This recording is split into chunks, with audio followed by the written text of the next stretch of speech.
On vous vend souvent le rêve de la Startup Nation.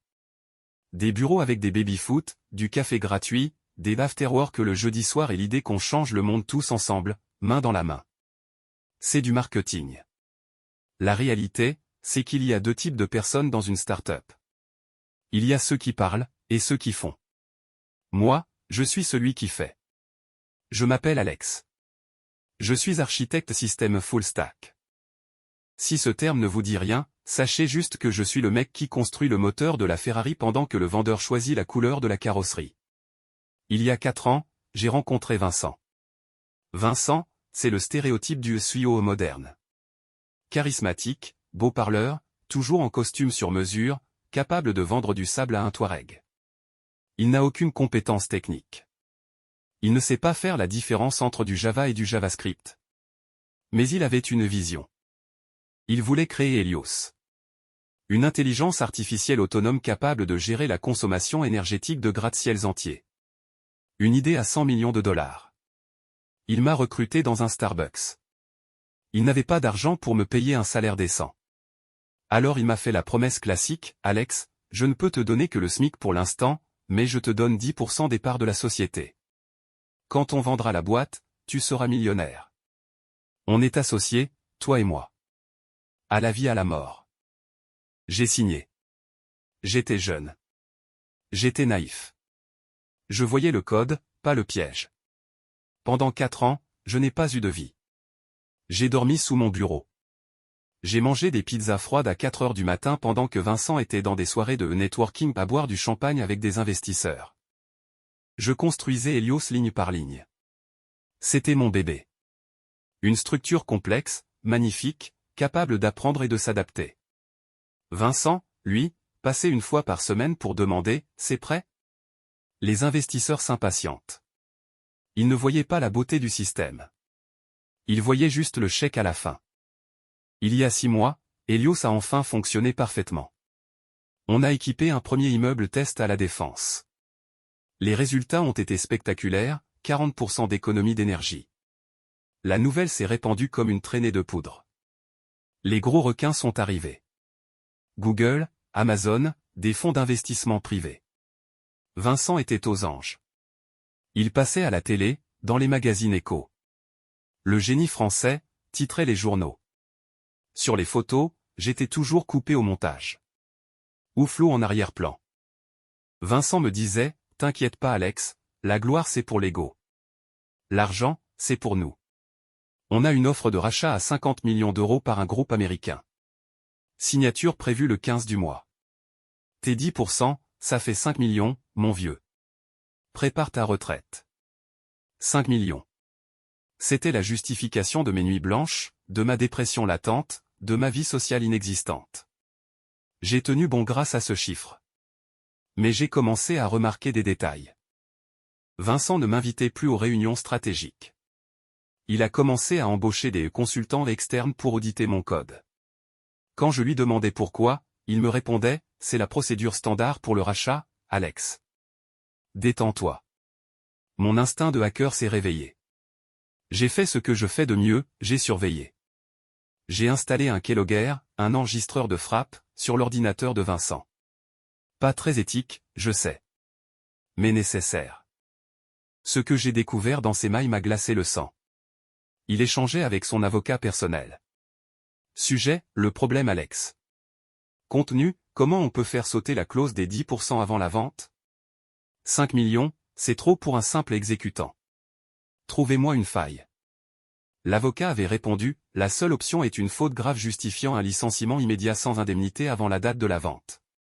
S'il n'est plus employé au moment de la signature, ses stock options sont nulles. Vincent avait répondu, ok. Préparez le dossier. On le sort lundi. La vente est mardi. C'était vendredi soir quand j'ai lu ça. J'étais seul au bureau. Vincent était déjà parti en week-end à Deauville. J'ai regardé mon écran. J'ai regardé les milliers de lignes de code d'Helios qui défilaient. Mon œuvre. Il allait me la voler. Il allait me jeter comme un mouchoir usagé après m'avoir pressé jusqu'à la dernière goutte. La tristesse a duré 10 minutes. La colère froide a pris le relais pour les 48 heures suivantes. Je savais que je ne pourrais pas gagner sur le terrain juridique. Vincent avait des avocats à 500 € de l'heure. Moi, j'avais un découvert bancaire. Alors j'ai décidé de jouer sur mon terrain, le serveur. J'ai passé le week-end au bureau. J'ai dit au gardien de nuit que je peaufinais la démo pour la vente. En réalité, je modifiais le cœur du système. Helios est une IA centralisée. Elle a besoin d'instructions. J'ai créé une routine cachée, une porte dérobée que les consultants externes n'avaient pas vue car je l'ai camouflée dans les fichiers de mise à jour des pilotes graphiques, un endroit où personne ne regarde jamais. J'ai codé ce qu'on appelle un Dead Man Switch, le dispositif de l'homme mort. Le principe est simple, le système a besoin d'une validation biométrique de ma part, mon empreinte digitale via mon clavier spécifique, toutes les 48 heures. Si je ne valide pas, Helios interprète ça comme une situation critique. Mais je ne voulais pas que le système s'éteigne simplement. Ce serait du sabotage classique, et il pourrait restaurer une sauvegarde. Non. Je voulais que le système parle. J'ai uploadé tous les emails de Vincent dans la base de données de l'IA. J'ai uploadé les preuves de ses détournements de fonds, car oui, il piochait dans la caisse pour ses costumes.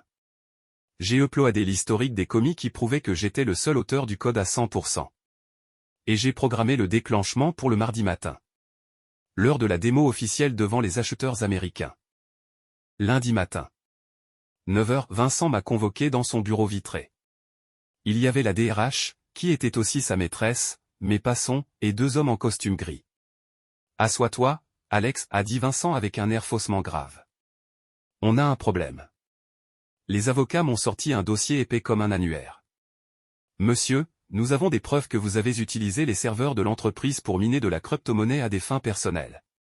C'est un vol d'électricité et de ressources. C'est une faute lourde. » C'était faux. Totalement fabriqué. Les logs qu'il me montrait étaient falsifiés. Je nie tout en bloc, j'ai dit calmement. On s'en fout que tu nies, a coupé Vincent, laissant tomber son masque. Tu es viré. Immédiatement. Tu rends ton badge, ton ordi, ton téléphone. La sécurité va t'escorter dehors. Si tu essaies de contacter les acheteurs, on te colle un procès pour espionnage industriel qui te mettra sur la paille pour 3 générations. Il a souri. Ce sourire de requin. Désolé pour tes 10%, Alex. Mais le business, c'est pour les grands garçons. J'ai posé mon badge sur la table. Je n'ai pas résisté. J'ai vu la lueur de triomphe dans ses yeux. Il pensait que j'étais brisé. Il pensait que j'étais faible. Il ne savait pas qu'en me virant le lundi matin, il m'empêchait physiquement de faire ma validation biométrique de 48 heures. Il venait lui-même d'armer la bombe qui allait lui exploser au visage le lendemain. Je suis sorti du bâtiment avec un carton contenant une plante verte et ma tasse à café. En passant la porte tourniquet, j'ai regardé l'immeuble une dernière fois. Profite bien de ta dernière nuit de sommeil, Vincent, j'ai pensé. Je suis rentré chez moi. J'ai dormi 12 heures d'affilée. Le sommeil du juste. Nous y sommes. Mardi. 10 h, je suis chez moi, devant mon setup à 3 écrans. Je suis connecté au live stream public de l'événement. Vincent a loué une salle de conférence prestigieuse à Paris. Il y a les logos des investisseurs partout. Il y a la presse. Vincent monte sur scène. Il est rayonnant. Il porte un costume bleu nuit. Mesdames et messieurs, commence-t-il au micro, aujourd'hui marque le début d'une nouvelle ère énergétique. Il a une tablette à la main. Il s'apprête à lancer la démo en direct. Helios est censé prendre le contrôle de l'éclairage et de la climatisation de la salle pour montrer son efficacité.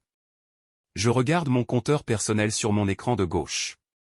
Temps écoulé depuis la dernière validation biométrique, 47 heures, 59 minutes, 50 secondes. Vincent lève la main vers l'écran géant derrière lui. Je vous présente Helios. Il appuie sur le bouton au lancer. Sur mon écran, le compteur passe à 0. Le script vérité s'exécute. Accrochez-vous. Ça va être brutal. C'est parti pour le final. Le moment de vérité. Sur l'écran du live stream, tout se passe en une fraction de seconde. Vincent appuie sur Entrée. Il s'attend à voir le logo Helios tourner en 3D et les lumières de la salle s'adoucir. À la place, un son strident déchire les haut-parleurs.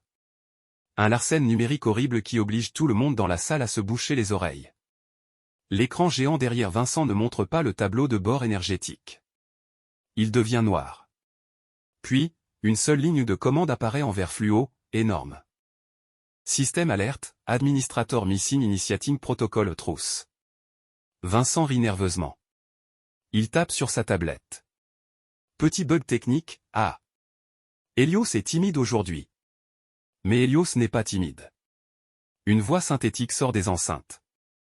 C'est la voix que j'ai programmée. Calme, froide, implacable. Bonjour. Je suis Helios.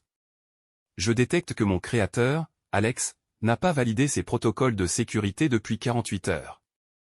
En son absence, je suis programmé pour protéger l'intégrité de ce système contre toute utilisation frauduleuse. La salle devient silencieuse. Vincent pâlit. Il hurle vers la régie technique au fond de la salle, « Coupez le son. Coupez tout. » Mais il ne peut pas couper le son. Helios a pris le contrôle du système audio de la salle via le réseau local. L'IA continue, analyse des données en cours. Détection d'une tentative de vente illégale de propriété intellectuelle. Affichage des preuves. L'écran noir se remplit soudainement. Ce ne sont pas des lignes de code. Ce sont des emails. Les emails de Vincent. Le premier s'affiche en grand, zoomé au maximum. C'est celui de vendredi dernier. De Vincent, CEO. A. Maître Renaud, avocat. Objet, virer Alex avant mardi. Contenu, trouver n'importe quel prétexte. Vol, incompétence, on s'en fout.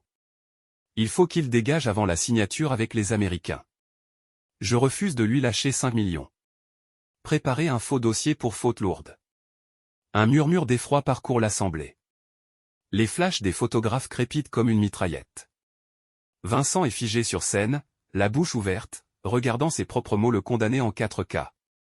Je suis chez moi, ma cuillère de céréales en suspens devant ma bouche. Je ne mange même plus. Je bois le spectacle.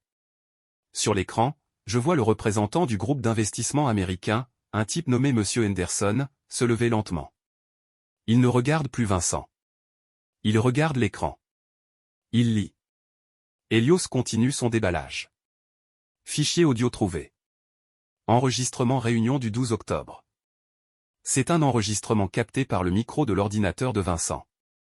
On entend sa voix, claire et nette, se moquant des investisseurs, ces Américains sont des vaches à lait. Une fois qu'ils auront acheté le code, je me tire aux Bahamas. De toute façon, je ne sais même pas comment ce truc marche. C'est le coup de grâce. Henderson fait un signe sec à son équipe. Les 5 Américains en costume se lèvent d'un seul bloc, ramassent leur dossier, et se dirigent vers la sortie sans un mot pour Vincent. Vincent court après eux, trébuchant presque sur les câbles. Le micro est toujours ouvert. On l'entend supplier, « Attendez. C'est un piratage. C'est Alex. C'est un terroriste, il a tout truqué. Je vais le traîner en justice. » Henderson s'arrête, se tourne vers lui, et dit une phrase que le micro capte parfaitement, « Monsieur, vous venez d'essayer de nous vendre un produit volé en fraudant votre associé. Vous aurez des nouvelles de nos avocats. Mais pas pour un chèque. » Le live stream coupe brusquement. Vincent a dû arracher la prise du serveur. Dans mon salon, le silence revient. Je pose mon bol. Je souris. Le kill switch va fonctionner.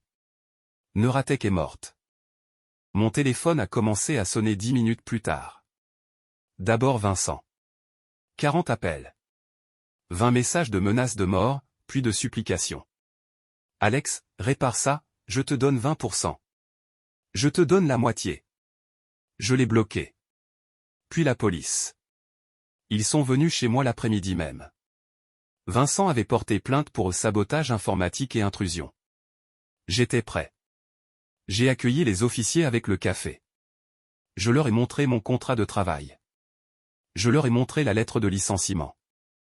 Messieurs, leur ai-je dit, je n'ai pas piraté le système. J'ai été licencié lundi. Je n'ai plus accès au serveur. Le système a simplement réagi à mon absence. C'est une sécurité automatique que j'avais installée il y a des mois pour protéger la propriété intellectuelle. Si Vincent ne m'avait pas viré frauduleusement, j'aurais été là pour désactiver la sécurité. C'était techniquement vrai. Et juridiquement, c'était une zone grise magnifique. C'était la négligence de Vincent, ne pas changer les codes, ne pas auditer le système, qui avait causé le crash, pas une action active de ma part après mon licenciement. L'enquête a vite changé de cible.